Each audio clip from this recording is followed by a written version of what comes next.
Ladies and gentlemen, here we are. Sunday. Got a special stream today.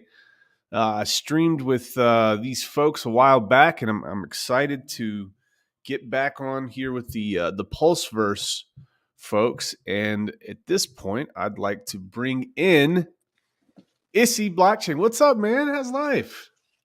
So life's been good. Project's been doing well. Yeah. Yeah. So Um. I guess the last time we spoke, it was I don't know, like 6 or 8 months ago or something like Yeah. that. Pretty long time ago. Yeah, you guys have Yeah. been putting in some work, man. I went to pulseverse.io, went to the website. I pretty much, browsed around. It looks good. It looks like you guys upgraded the website, and Yeah. you guys have some pretty big things coming up here. So just Yeah. wanted to touch base again. And for anybody who's kind of curious about the first interview I did with Issy, that is, I'll put that in the description of this video. So for people right now who are watching this, who may not know about Pulseverse, maybe you could talk about what Pulseverse is and kind of how the idea came into existence. Yeah. So originally, we imagined Pulseverse as like an NFT marketplace where you Yeah. could like trade and stuff, create NFTs, kind of similar to OpenSea, Rarible and stuff. So, but then gradually as the project went on, as like we started to immerse ourselves more into the whole Pulsechain community, and ideas kind of began to sprung into our head, we kind of um, wanted to branch more into our NFT ecosystem, which is kind of like you can see on our socials now, we've branded ourselves more as an NFT ecosystem because we believe that the platform is a place where users can go and then they can like interact with NFTs in many different ways, not just trading and stuff. Like you can trade, swap, fractionalize, and then our native token will also be an integral part of that. So, and our main goal is to bring more adoption to Pulse Chain by bringing a lot of these NFT users from Ethereum um, onto Pulse Chain because lower gas fees and yeah, our platform is just a great place for you to interact with NFTs, and there's a lot of different use cases on the platform. So yeah,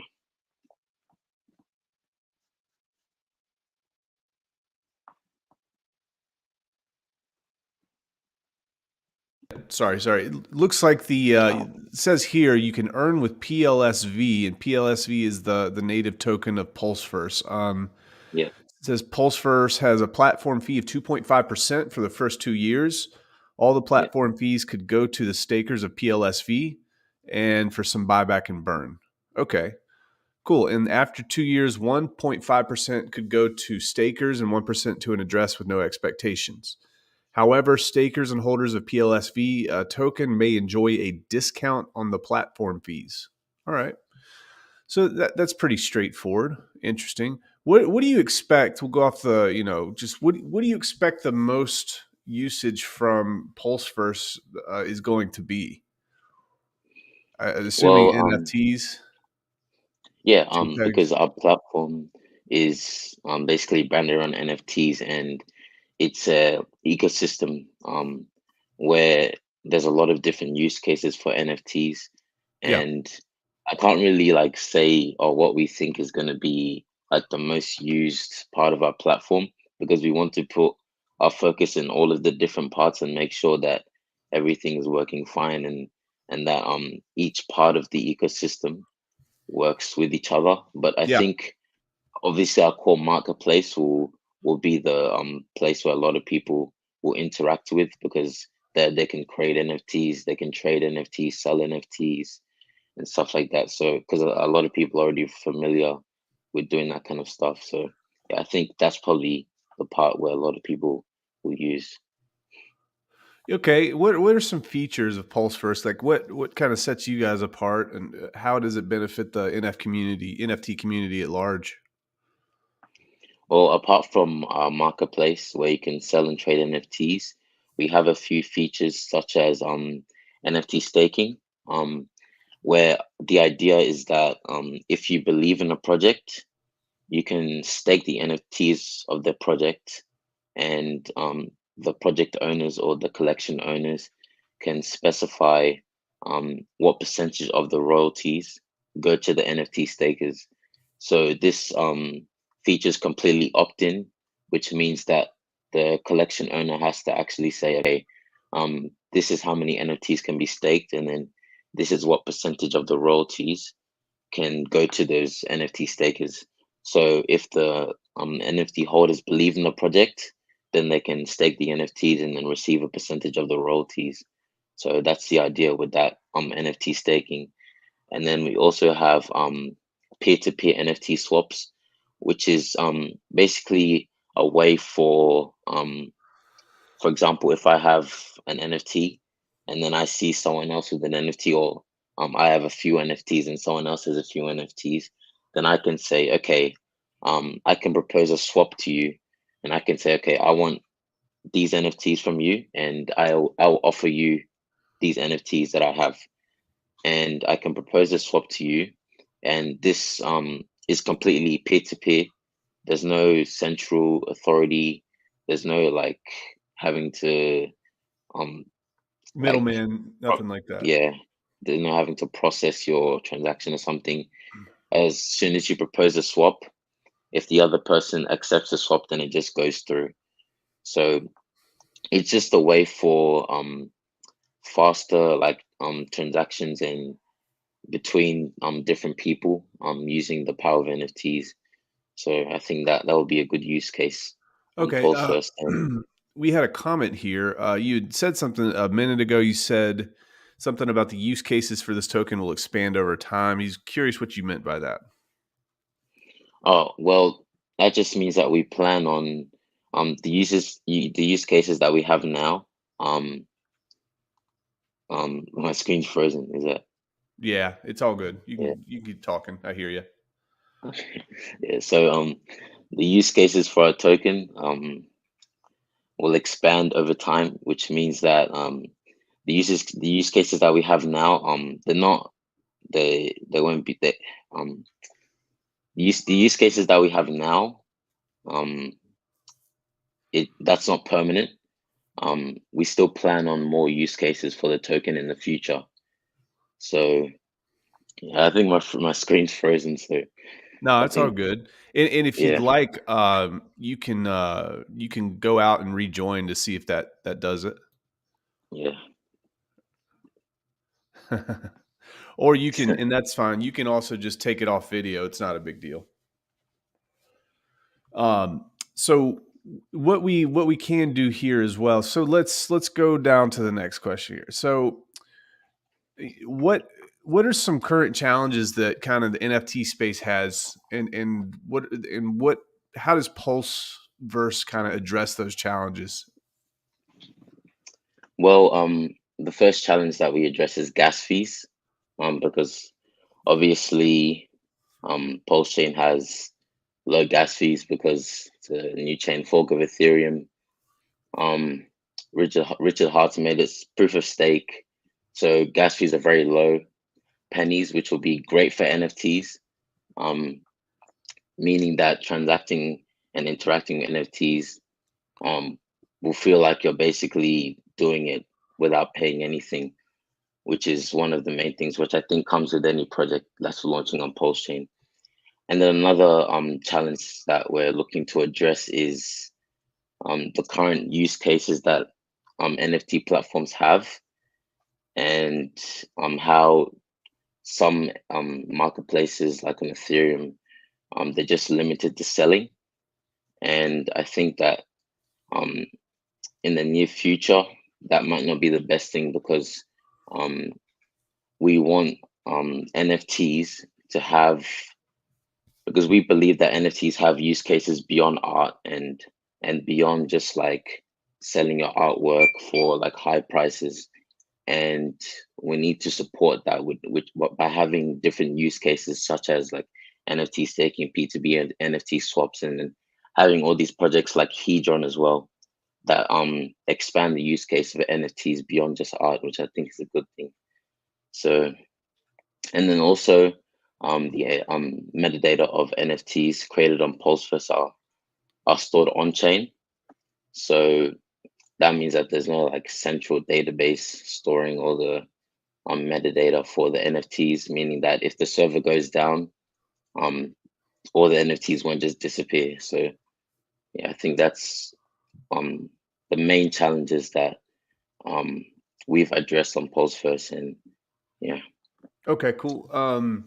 So we talked about this a little bit before, but maybe you can touch on it again. Is there any plan for the talk to us about the Pulse First Native token, and the use cases it might provide, or any benefits to its holders, the PLSV that I saw on your website there.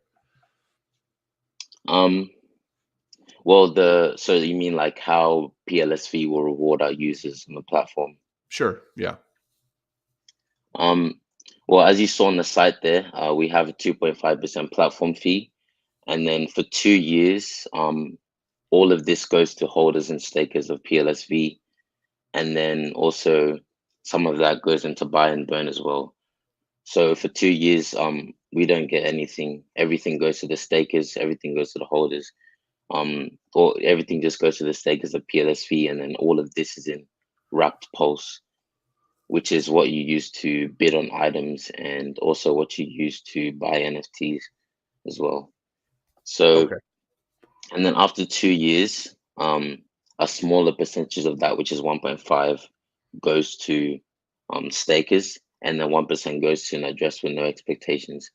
But um, holders and stakers of PLSV um, will enjoy a discount, which will be around 0.5%, which means that if they hold or stake PLSV, then they can get lower fees, like around 2% instead of 2.5%. So, yeah, that's the idea with the token, which is just to reward our users and also to benefit um, the stakers and holders by having lower platform fees, and then also rewarding people who stake with the platform fees. Okay. And then Awesome. Yeah. Go ahead. and then we have future use cases planned as well. Okay. Yeah. Um, Now, I'm assuming you guys have a sacrifice phase plan for Pulseverse. What are the details on that? How does it work, etc.? Um, well, the sacrifice page, you can go to the sacrifice page is mysacrifice.io. You Okay. can see the details there, Okay. but I'll just go through what we have on the sacrifice page.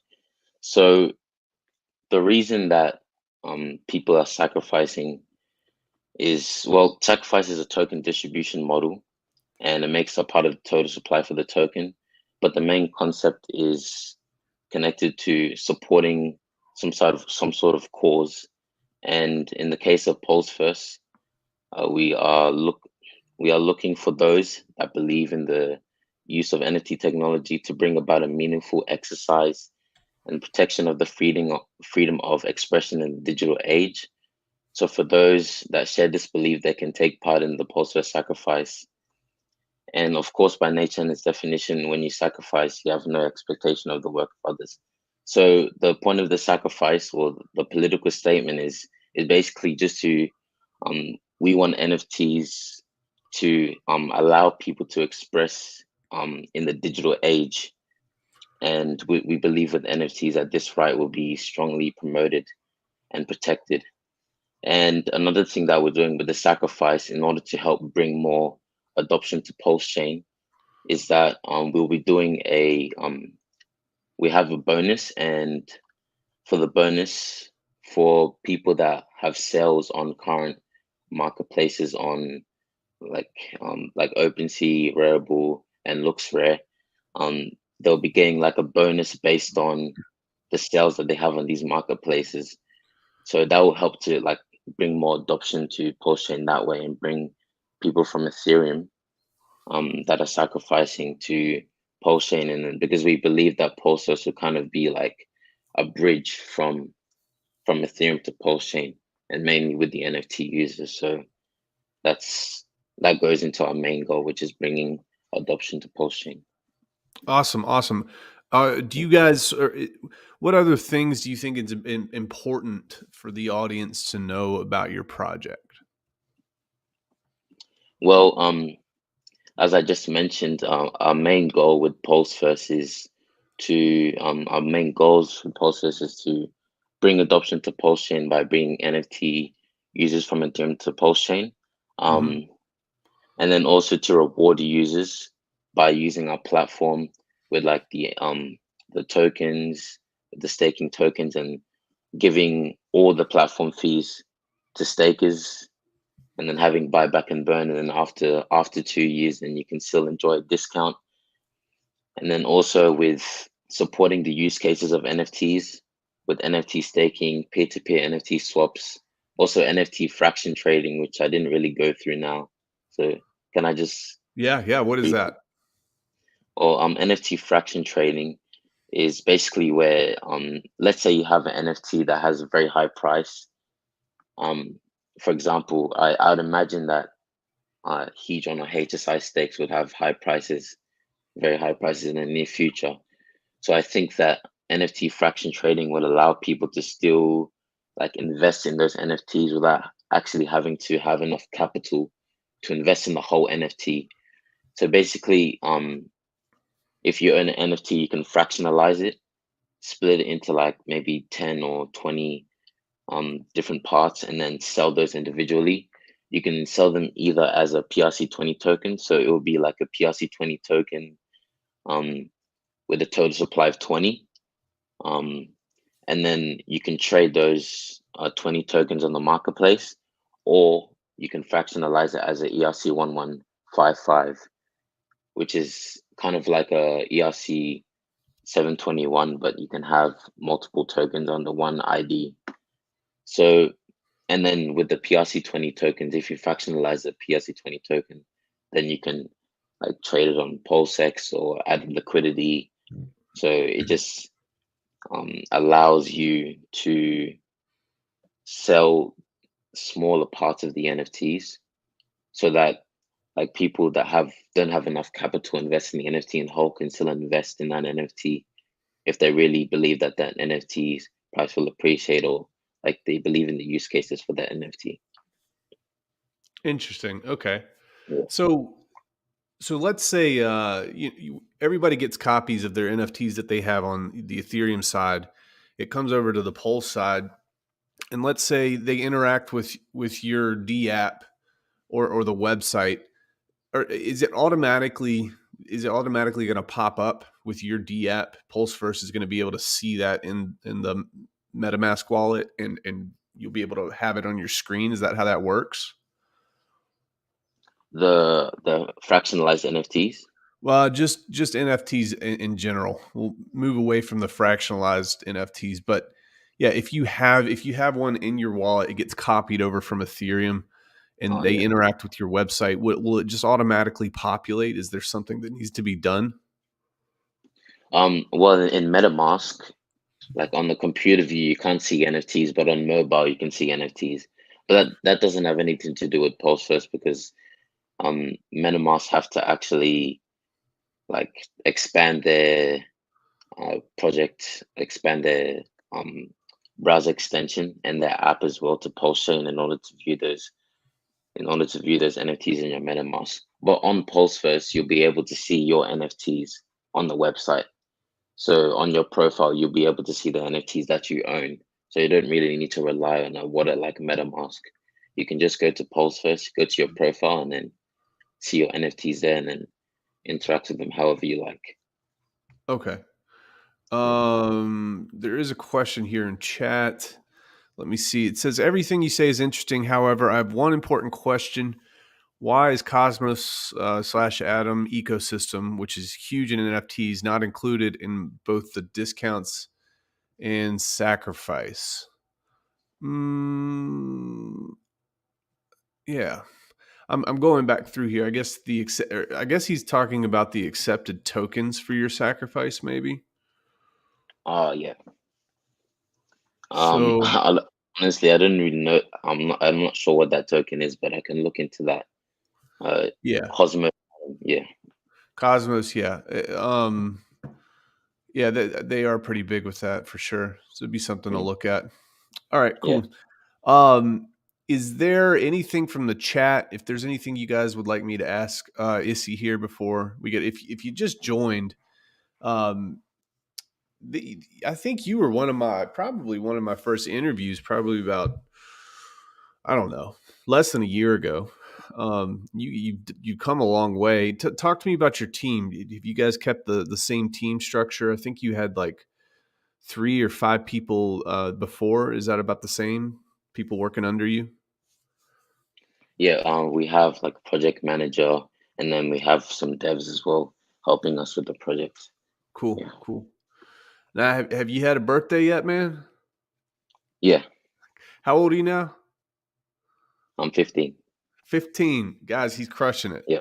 He's 15 years old. I think last time we talked he was 14. And I hate to bring that up because it's all merit based in here.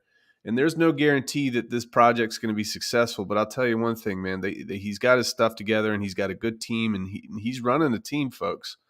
So major props to you, man. I certainly was Thank you. not doing what you're doing at 15. I'll tell you that right now. Um, so yeah, if there's nothing else, let me see here. Zach says, "Where do you see yourself in 5 years?" I still see myself working on Pulseverse, and I think by then, Pulseverse will be like one of the biggest projects, not just in Pulse chain, but like in the whole world. Because I think for a few years, probably for the rest of my life, I'll be working on Pulseverse. So yeah, I still see myself working on this project.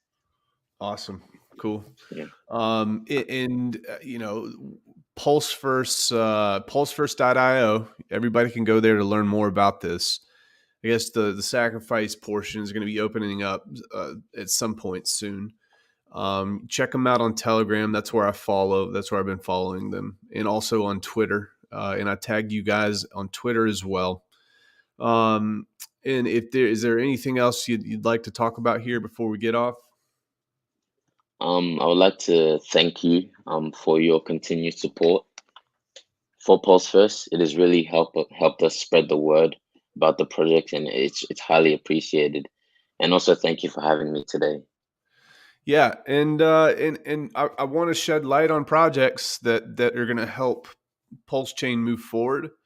And I wish you guys the best of luck. You know, nothing is guaranteed, but I hope you guys succeed. It seems like you got a good team. You got a great head on your shoulders, and I hope you guys win because if you win, we all win, right? So, Yeah. um, thanks a lot for hopping on, ladies and gentlemen, boys and girls from all over the world. We are out of here.